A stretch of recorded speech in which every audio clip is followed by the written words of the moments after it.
بسم اللہ الرحمن الرحیم۔ محمد عربی۔ عتبہ نے کہا، میں نے جو سمجھا کہہ دیا، اب تمہارا جو دل چاہے کرو۔ قریش کسی کو قرآن گنگناتا سن لیتے تو بہت ستاتے اور مذاق اڑاتے، کسی کو نماز پڑھتا دیکھتے تو آوازیں کستے اور کہے لگاتے، صرف ہٹ درمی اور دشمنی کے مارے، ورنہ یہ پیارے نبی کی باتیں جاننے کا انہیں بہت شوق تھا۔ نیز قرآن کی آیتیں سننا بھی انہیں بہت مرغوب تھا۔ ہاں تو مسلمان ان سے بہت بچتے تھے۔ قرآن پڑھنا ہوتا تو چھپ کر پڑھتے اور کچھ یاد کرنا ہوتا تو ہلکی آواز سے کرتے۔ پھر ایک روز کسی نے کہا، قرآن بہت ہلکی آواز سے پڑھا جاتا ہے، قریش نے تو کبھی اسے سنا ہی نہیں، وہ کیا جانے اس کے جمال و جلال کا عالم۔ ہے کوئی جو اس کی ہمت کرے؟ ہے کوئی جو انہیں قرآن سنائے؟ عبداللہ بن مسعود حضور کے ایک مخلص ساتھی تھے، بہت پہلے اسلام لائے تھے۔ وہ بولے، میں جاتا ہوں۔ لوگوں نے کہا، عبداللہ، ہمیں تمہارے بارے میں خطرہ ہے، کوئی ایسا آدمی ہو جس کا وہاں قبیلہ بھی موجود ہو تاکہ مشرک حملہ کریں تو وہ اس کو بچا سکے۔ عبداللہ بولے، جانے دو، اللہ ہی مجھے بچائے گا۔ چنانچہ وہ اٹھے اور ٹھیک دوپہر میں خانہ کعبہ آئے۔ قریش بھی اس وقت وہیں جلسہ جمائے بیٹھے تھے۔ مقام ابراہیم کے پاس وہ پہنچے تو آواز بلند کہا، بسم اللہ الرحمن الرحیم، الرحمن علم القرآن۔ سورہ رحمان وہ پڑھنے لگے۔ اب لوگ ابن مسعود کی طرف متوجہ ہو گئے۔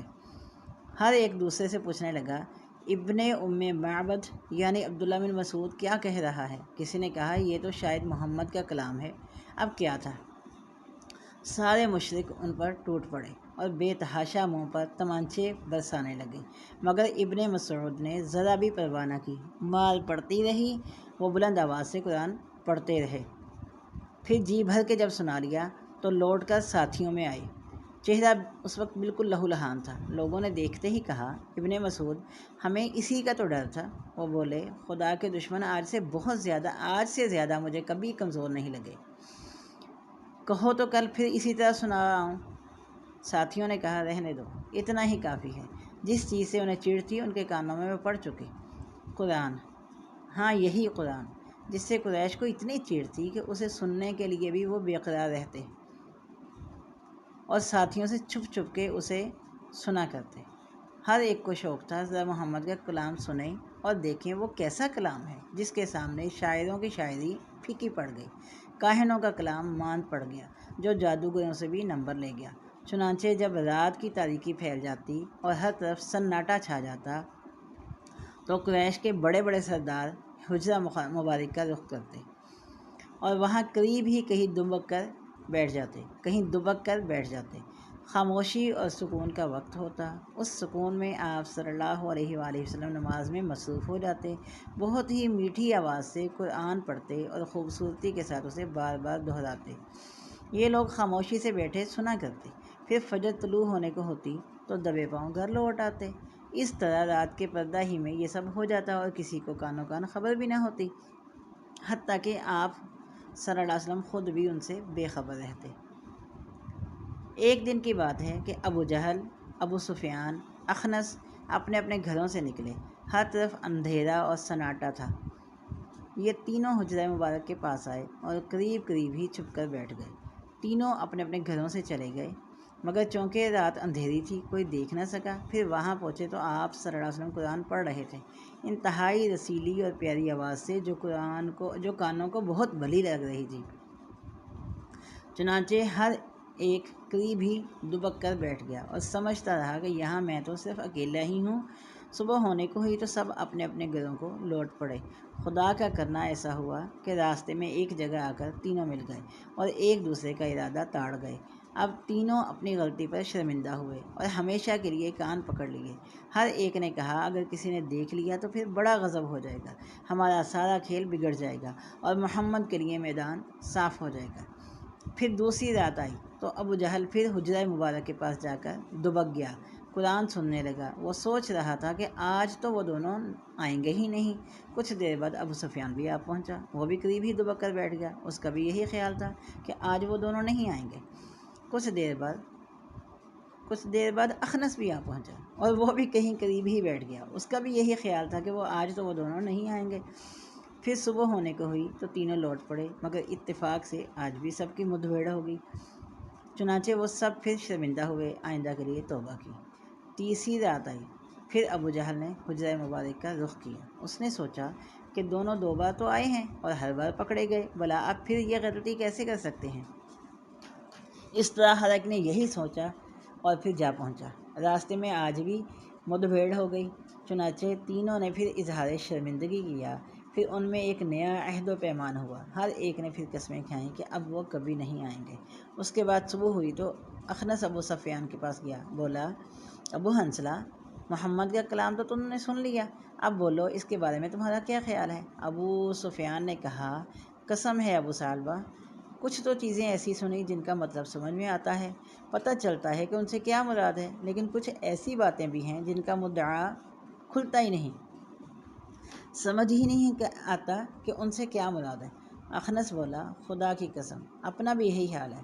پھر وہ ابو جہل کے پاس آیا، اس سے بھی یہی سوال کیا۔ ابو جہل نے کہا، کچھ سنا تم نے؟ ہم اور عبد مناف ہمیشہ نیک نامی میں برابر رہے، کوئی بھی ایسا کام نہیں جو انہوں نے کیا ہو اور ہم نے چھوڑ دیا ہو، ہر موقع پر ہم ان کے دوش بدوش رہے، ہر میدان میں ان کے حریف رہے، یوں سمجھ لو ہم دونوں مقابلے کے 2 گھوڑے تھے۔ اب آج وہ کہتے ہیں کہ ہمارے اندر ایک نبی ہے جس کے پاس وحی آتی ہے، بتاؤ اس چیز میں ہم ان کو کہاں پا سکتے ہیں؟ خدا کی قسم ہم تو قیامت تک ایمان نہیں لائیں گے، اس کی بات بھی نہیں مانیں گے۔ اللہ اللہ، یہ کینہ اور حسد۔ وہ جانتے تھے کہ محمد حق پر ہیں، آپ کی باتیں بالکل سچ ہیں، انہیں یقین تھا کہ آپ سچ مچ اللہ کے رسول ہیں، آسمانی بادشاہ کی طرف سے آپ پر وحی آتی ہے، لیکن وہ دشمنی میں اندھے ہو گئے تھے اور حسد کی آگ میں جل رہے تھے۔ ادھر شیطان بھی ان کی پیٹھ ٹھونک رہا تھا، وہ چاہتے تھے کہ جو کچھ محمد کو ملا ہے ہم کو بھی مل جائے، اور جو کچھ محمد پر آتا ہے ہم پر بھی آنے لگے، تاکہ شرف نبوت میں ہم آل مطلب سے پیچھے نہ رہیں۔ ولید بن مغیرہ تو کھلم کھلا کہتا، کیا میرے ہوتے محمد پر وحی آ سکتی ہے؟ حالانکہ میں تو قریش کا سردار ہوں، سب کی نظروں میں قابل احترام ہوں، کیا ابو مسعود ثقیف کا سردار بھی چھوڑ دیا جائے گا؟ کتنی عجب بات ہے۔ یہ لوگ نبوت کو خود ہی تقسیم کرنا چاہتے تھے، حالانکہ روزی تک تو اللہ نے خود تقسیم کی ہے۔ قریش میں ایک بہت بڑا شیطان تھا، نضر بن حارث، اس نے قسم کھائی کہ ہمیشہ آپ کے مقابلہ میں ڈٹا رہے گا، لوگوں کو آپ کے خلاف اکساتا رہے گا، ذرا بھی رواداری کو راہ نہ دے گا۔ یمن کا ایک مشہور شہر ہے ہیرا، نضر وہاں بھی جا چکا تھا، وہاں اس نے شاہان فارس کے قصے بھی پڑھے تھے اور علماء اور حکماء کی صحبتیں بھی اٹھائی تھیں، چنانچہ یہ سایہ کی طرح آپ کے پیچھے پیچھے لگا رہتا، جہاں کہیں دیکھتا کہ آپ لوگوں کو اسلام کی دعوت دے رہے ہیں یا کفر کے برے انجام سے ڈرا رہے ہیں یا عبرت کے لیے پچھلی قوموں کے واقعات سنا رہے ہیں، اس طرح ان کے دلوں کو نرم کرنا چاہتے ہیں، تو یہ جھٹ یہ بھی وہیں پہنچ جاتا۔ پھر جب آپ وہاں سے چلے جاتے تو لوگوں سے کہتا، بھائیو میں تو اس سے بھی اچھی باتیں کر سکتا ہوں، لو سنو میں سناتا ہوں۔ پھر وہ انہیں ایران کے واقعات سناتا، وہاں کے بادشاہوں کے قصے سناتا، وہاں کے مذاہب اور ادیان کا تذکرہ کرتا، نہ جانے کیسی کیسی دلچسپ اور خیالی داستانیں سناتا۔ پھر کہتا، محمد مجھ سے زیادہ خوش کلام کیسے ہو سکتا ہے؟ کیا میری ہی طرح وہ بھی پچھلوں کی داستانیں نہیں سناتا؟ اس طرح سارے لوگ الجھن میں پڑ جاتے کہ کون حق پر ہے اور کون باطل پر، کون ہمارا خیر خواہ ہے اور کون بدخواہ۔ یہ فیصلہ کرنا ان کے لیے دشوار ہو جاتا ہے۔ نظر کی سرکشی پورے عروج پر تھی۔ اسی زمانہ میں ساتھیوں نے اس سے کہا، ابو معیط کے بیٹے عقبہ کو اپنے ساتھ لے لو اور مدینہ جا کر یہودی عالموں سے ملو، ان سے محمد کی ساری باتیں بیان کرو، نیز پوچھو کہ اس سلسلہ میں ان کا کیا خیال ہے، کیونکہ وہ لوگ اہل کتاب ہیں، نبیوں کا علم ان کے پاس ہے، وہ زیادہ بہتر بتا سکتے ہیں۔ چنانچہ نظر اور عقبہ یہودی عالموں کے پاس گئے اور ان سے اپنے آنے کی غرض بتائی۔ ساری باتیں سن کر یہودیوں نے کہا، پچھلے زمانہ میں کچھ جوان تھے، ان کی داستان بڑی عجیب و غریب ہے، ذرا محمد سے پوچھو، دیکھو ان کے متعلق کچھ بتاتے ہیں۔ ایک آدمی گزرا ہے، اس نے چپا چپا چھان مارا زمین کا، محمد سے پوچھو کیا اس کے متعلق بھی وہ جانتے ہیں، نیز یہ بھی پوچھو کہ قرآن وہ لاتے کہاں سے ہیں، اگر یہ تینوں باتیں وہ بتا دیں تو سمجھ لو کہ وہ سچے پیغمبر ہیں، ورنہ جھوٹے ہیں، پھر جو جی میں آئے کرو۔ اس کے بعد دونوں وہ لوٹ کر مکہ آئے۔ قریش کو انتظار تو تھا ہی، دیکھتے ہی انہوں نے پوچھا، بھائیو کیسا رہا؟ اب یہودیوں سے جو بات چیت ہوئی تھی سب انہوں نے دہرا دی۔ پھر کچھ لوگ محمد صلی اللہ علیہ وسلم کے پاس آئے، آپ سے یہی سوالات کیے، آپ نے کچھ مہلت چاہی اور وحی کا انتظار کرنے لگے، مگر کچھ زیادہ وقفہ نہیں گزرا کہ اللہ نے آپ کو بذریعہ وحی ساری باتیں بتا دی۔ جوانوں کا قصہ بھی بتا دیا جو سورہ کہف میں تفصیل سے موجود ہے، سیاح کے متعلق بھی بتا دیا کہ وہ ذوالقرنین تھے، ان کا یہ واقعہ ہے، ان کا ذکر بھی سورہ کہف میں موجود ہے۔ پھر تیسرے سوال کے بارے میں فرمایا، انہیں بتا دو کہ یہ وحی میرے رب کے حکم سے آتی ہے، مگر تم لوگ انسانی کلام اور آسمانی کلام میں تمیز ہی نہیں کر پاتے اور شبہ کرتے ہو کہ یہ انسانی کلام ہے اور کوئی انسانی سے گھڑا کرتا ہے۔ وجہ صرف یہ ہے کہ تم علم سے محروم ہو اور بصیرت سے کوسوں دور ہو۔ وَيَسْأَلُونَكَ عَنِ الرُّوحِ قُلِ الرُّوحُ مِنْ أَمْرِ رَبِّي وَمَا أُوتِيتُم مِّنَ الْعِلْمِ إِلَّا قَلِيلًا۔ یہ لوگ آپ سے روح کے متعلق پوچھتے ہیں، کہو یہ روح میرے رب کے حکم سے آتی ہے، مگر تم لوگوں نے علم سے کم ہی بہرا پایا ہے۔ یہ اس وقت پیارے نبی دوڑے ہوئے مشرکوں کے پاس آئے اور ان کو سوالات کے جواب بتائے کہ شاید وہ ایمان لے آئیں اور آپ کو نبی مان لیں، لیکن یہاں تو دل ہی سیاہ ہو چکے تھے۔ چنانچہ وہ لوگ ذرا بھی نرم نہ پڑے، نرم پڑنا تو درکنار اور ہٹ درمی پر اتر آئے۔ چنانچہ نصر بولا، بھائیو رکو، محمد جیسی باتیں ابھی میں تمہیں سناتا ہوں۔ ایک دوسرے نے کہا، اس قرآن کو سنو ہی نہیں، یہ تو بالکل پاگلوں کی بکواس ہے، جتنا ہو سکے اس کا مذاق اڑاؤ، ہو سکتا ہے اسی طرح محمد قابو میں آ جائے۔ ابو جہل بولا، کیا محمد کی باتوں سے تم ڈرتے ہو سکتا ہے کہ آگ میں جلائے جاؤ گے، اللہ کے 19 سپاہی ہیں، وہ نکل بھاگنے نہیں دیں گے، تو کیا یہ بھی کوئی ڈرنے کی بات ہے؟ کیا ہم میں سے 100 بھی ایک کے لیے کافی نہیں ہوں گے؟ یعنی ہم لوگوں میں سے 100 بھی ایک فرشتے کے لیے کافی نہیں ہوں گے؟ نعوذ باللہ۔ اف، خدا کی پناہ، یہ ڈٹائی، یہ سرکشی، حالانکہ خود ان کا ہی خیال تھا کہ ایک فرشتہ ہی ساری دنیا کو تہو بالا کر سکتا ہے۔ وما جعلنا اصحاب النار الا ملائکہ وما جعلنا عدتهم الا فتنة للذین کفروا۔ اور ہم نے اس آگ پر رہنے والوں کو فرشتے ہی بنایا ہے، ہم نے ان کی تعداد کو بس آزمائش بنا دیا ہے ان لوگوں کے لیے جنہوں نے کفر کیا۔ کالی گٹائیں۔ ہجرت حبشہ۔ اللہ کے لیے گھر بار چھوڑ کر کسی دوسری جگہ جا بسنے کا نام ہجرت ہے۔ جب عرب کی زمین مسلمانوں کے لیے تنگ ہو گئی اور وہاں رہنا ان کے لیے بالکل دوبر ہو گیا تو پیارے نبی نے مخلص ساتھیوں سے کہا، خدا کی زمین بہت وسیع ہے، اپنے لیے اب کوئی اور جگہ تلاش کرو، ہو سکتا ہے کہ اس طرح ظالموں سے نجات مل جائے اور تم آرام سے زندگی بسر کر سکو۔ ساتھیوں نے عرض کیا، اللہ کے رسول آپ ہی بتائیں ہم کہاں جائیں؟ آپ نے فرمایا، حبشہ چلے جاؤ، وہاں کا بادشاہ بڑا انصاف پسند ہے، کسی پر ظلم نہیں ہونے دیتا، لوگ وہاں بہت سکھ چین سے رہتے ہیں۔ حبشہ افریقہ کا ایک مشہور ملک ہے جو عرب سے بہت قریب ہے، دونوں کے درمیان صرف ایک سمندر حائل ہے جس کا نام بحر احمر ہے۔ وہاں کے بادشاہ کو نجاشی کہتے ہیں اور وہ عیسائی مذہب کے پیروکار تھے۔ رجب کا مہینہ تھا، نبوت کا 5واں سال تھا، اشارہ پاتے ہی بہت سے مسلمانوں نے حبشہ کا رخ کیا اور 2 4 کر کے سب نے عرب کو خیر بات کہہ دیا۔ پھر حبشہ پہنچے تو نجاشی نے انہیں ہاتھوں ہاتھ لیا، انہیں یہاں بڑی عزت سے بسایا، ہر طرح کا آرام پہنچایا۔ قریش کو خبر ہوئی تو وہ بہت جزبز ہوئے، جیسے تن بدن میں آگ لگ گئی ہو۔ ایسا کیوں تھا؟ مسلمانوں نے ان کا کیا بگاڑا تھا؟ بیچاروں نے اپنا گھر بار ہی چھوڑا تھا۔ پھر ان کے چلے جانے سے قریش کو سکون بھی تو مل گیا تھا۔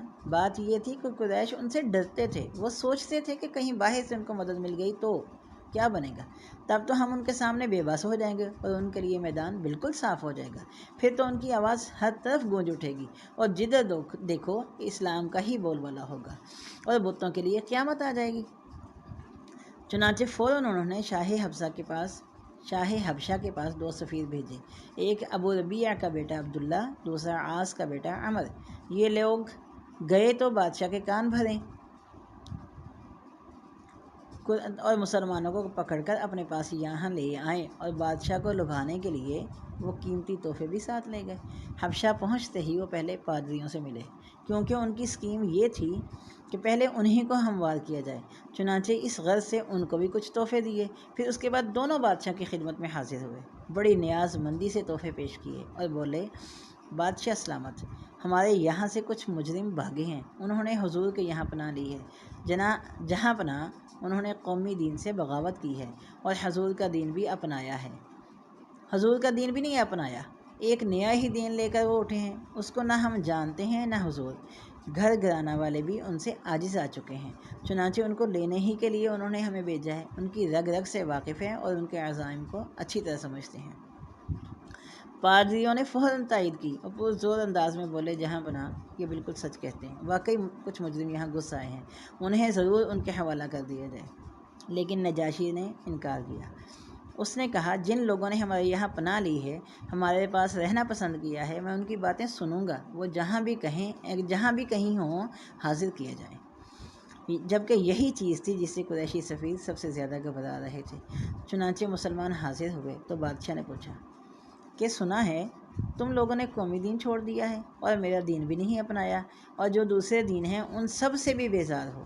سنا ہے تم لوگ کوئی نیا دین لے کر اٹھے ہو، آخر وہ کون سا دین ہے، کیا قصہ ہے؟ ابو طالب کے بیٹے حضرت جعفر بھی موجود تھے۔ وہ سب کی طرف سے بولے، اے بادشاہ، ہم لوگ جاہل تھے، بت پوجتے تھے، بتدار کھاتے تھے، طاقتور کمزوروں کو کھا جاتا تھا۔ اتنے میں اللہ نے ہم میں ایک رسول بھیجا۔ اس رسول کے خاندان کو ہم اچھی طرح جانتے ہیں، اس کی سچائی پاک بازی سے بھی خوب واقف ہیں۔ اس رسول نے ہم کو سچے دین کی دعوت دی۔ اس نے کہا، ہم صرف ایک اللہ کی عبادت کریں، بے جان مورتیوں کو پوجنا چھوڑ دیں، سچ بولیں، ایماندار بنیں، صلہ رحمی کریں، پڑوسیوں کو آرام پہنچائیں، ظلم سے باز آئیں، بدکاری چھوڑ دیں، یتیموں کا مال نہ کھائیں، شریفوں پر تہمت نہ لگائیں، نماز پڑھیں اور خیرات دیں۔ چنانچہ ہم نے اس کو سچ جانا، اس پر ایمان لے آئے، نیز اللہ کی طرف سے اس نے جو کچھ بتایا اسے جان و دل سے تسلیم کر لیا۔ بس یہی جرم ہے جس پر قوم ناراض ہو گئی اور ہم کو بے دردی سے ستانے لگی، تاکہ ہم اس دین سے توبہ کر لیں، پھر غلط راہوں میں بھٹکتے پھریں۔ جب ہم بالکل ہی تنگ آ گئے، وہاں سانس لینا دوبھر ہو گیا، تو مجبوراً ہم نے آپ کے ملک میں پناہ لی، شاید یہاں چین نصیب ہو جائے، ظلم و ستم کا سایہ سر سے ٹل جائے۔ نجاشی بولا، اس پر جو کلام اترا ہے اسے میں بھی سننا چاہتا ہوں، کیا تمہارے پاس کچھ موجود ہے؟ حضرت جعفر تو موقع کی تلاش میں تھے۔ انہوں نے انتہائی سوز کے ساتھ سورہ مریم کی چند آیات سنائیں۔ نجاشی پر ان آیتوں کا بہت اثر ہوا، چنانچہ اس پر رقت طاری ہو گئی، آنکھوں سے بے تحاشا آنسو ابل پڑے۔ وہ اتنا رویا کہ داڑھی بھیگ گئی۔ جتنے پادری وہاں موجود تھے ان سب کا دل پگھل کر رہ گیا اور آنکھوں سے بے اختیار آنسو جاری ہو گئے۔ روتے روتے ان سب کی داڑیاں اور صحیفے تر ہو گئے۔ پھر نجاشی بولا، خدا کی قسم، یہ اور عیسیٰ کا کلام دونوں ایک ہی چشمہ کی شاخیں ہیں، ایک ہی چراغ کے پرتو ہیں۔ پھر اس نے قریش کے سفیروں سے کہا، واپس جاؤ، بخدا یہ اب تمہارے ساتھ نہیں جائیں گے۔ اس طرح اس کو مسلمانوں سے خاص ہمدردی ہو گئی۔ ان کو ظالم دشمنوں کے حوالہ کرنا اس نے گوارا نہ کیا اور قیمتی تحفوں کو اس نے نفرت و حقارت سے ٹھکرا دیا۔ سفیروں کی ایک بات بھی سننے کو تیار نہ ہوا، چنانچہ وہ دونوں اپنا سا منہ لیے واپس آ گئے اور مسلمان حبشہ میں آرام و اطمینان سے رہتے رہے۔ اب تو مسلمان حبشہ میں امن سے ہیں، اب تو مسلمانوں کے زور پکڑنے کی راہیں کھل گئیں۔ یہ سوچ کر مشرک سردار تڑپ اٹھے۔ چنانچہ ایک دن وہ اکٹھے ہوئے، آپس میں ایک کانفرنس کی۔ مغیرہ کا بیٹا ولید صدر بنا، جو بہت ہی بوڑھا تھا، پوری قوم میں ہر دل عزیز تھا۔ پھر کانفرنس میں محمد کی بات چھڑ گئی۔ ولید نے کہا، حج کے دن قریب آ گئے ہیں، اس لیے باہر سے اب وفد آئیں گے، اور محمد کا تو چرچا ہے ہی، اس لیے اس کے بارے میں بھی وہ تحقیق کریں گے، لہٰذا آپس میں ایک بات طے کر لو اور سب مل کر وہی کہو۔ دیکھو، ایک دوسرے کی الٹی مت کہنا، ورنہ لوگ سمجھ جائیں گے کہ تم جھوٹے ہو، پھر سارا کھیل بگڑ جائے گا۔ قریش نے کہا، عبد شمس کے باپ، پھر ہمیں کوئی ایک بات بتا دیجیے کہ ہم سب وہی کہیں۔ ولید بولا، نہیں، پہلے تم بتاؤ، تم لوگوں کی کیا رائے ہے؟ قریش نے کہا، ہم کہیں گے محمد کاہن ہیں۔ ولید بولا، نہیں، خدا کی قسم وہ کاہن نہیں، ہم نے بتھیرے کاہن دیکھے ہیں، کاہنوں کے گیت اور ان کے کلام دوسرے ہی رنگ کے ہوتے ہیں۔ تو قریش نے کہا کہ ہم کہیں گے وہ مجنوں ہیں۔ ولید بولا، نہیں، وہ مجنوں بھی نہیں، ہم نے جنون کو خوب دیکھا اور پہچانا ہے، اس کے اندر بھی جنون کی کوئی علامت نہیں، مجنونوں کی سی کوئی بھی کیفیت نہیں۔ قریش نے کہا، تو ہم کہیں گے وہ شاعر ہیں۔ ولید بولا، وہ شاعر بھی نہیں، ہم نے خوب زمین شیر کی خاک چھانی ہے، ہم ساری بحروں سے اچھی طرح واقف ہیں، اور اس کا کلام شعر نہیں ہو سکتا۔ قریش نے کہا، تو ہم کہیں گے وہ جادوگر ہے۔ ولید بولا وہ جادوگر بھی نہیں، ہم نے بتھیرے جادوگر دیکھے ہیں، جادو کے 20 کرتب بھی دیکھے ہیں، یہ وہ جادوگروں کا ٹونا منتر نہیں معلوم ہوتا۔ قریش نے بہت حیرانی کے ساتھ کہا، پھر ہم کیا کہیں گے عبد شمس کے باپ؟ ولید بولا، خدا کی قسم اس کے کلام میں بلا کی مٹھاس ہے، وہ گویا ایک ایسا درخت ہے جس کی جڑیں بہت گہری اور مضبوط ہیں، شاخیں انتہائی میٹھے اور لذیذ پھلوں سے لدی ہیں، لہٰذا ان میں سے کوئی بات بھی کہی تو سارا پول کھل جائے گا، جو سنے گا سمجھ جائے گا کہ یہ پروپیگنڈا ہے۔ سب سے لگتی ہوئی بات یہ ہے کہ وہ ایک جادوگر ہے جو جادو اثر کلام لے کر آیا ہے، وہ اس سے وہ باپ بیٹے، بیوی بہن، شوہر اور بھائی بہن، بیوی شوہر اور خاندان میں پھوٹ ڈال رہا ہے۔ یہ رائے سن کر سبھی لوگ بہت خوش ہوئے، چنانچہ جلسہ برخاست ہو گیا۔ اب طے ہو گیا کہ حاجیوں کے قافلے آئیں گے تو سب لوگ یہی پروپیگنڈا کریں گے۔ لیجیے، حج کا زمانہ آ گیا، حاجیوں کے قافلے بھی آ گئے۔ اب وہ ہر وقت طاق میں لگے رہتے، جہاں موقع پاتے ان کے کان بھرتے۔ اس وقت جس کو دیکھو بس زبان پر یہی الفاظ تھے، محمد تو ایک جادوگر ہے جو جادو اثر کلام لے کر آیا ہے۔ پھر قافلے لوٹ کر اپنے یہاں گئے، سب کو آپ کی خبر دی، اس طرح پورے عرب میں آپ کا چرچا ہو گیا اور بہتوں کو حقیقت حال جاننے کا شوق بھی ہوا۔ وہ اسی دون میں گھروں سے نکل پڑے۔ آسمان کا تھوکا منہ پر آتا ہے، مشرکوں نے آپ کے خلاف سازش کی تھی، مگر وہ سازش خود ان کے سر پر آ پڑی۔ انہوں نے اسلام مٹانے کی کوشش کی، مگر اس سے اسلام کی اور ترقی ہوئی۔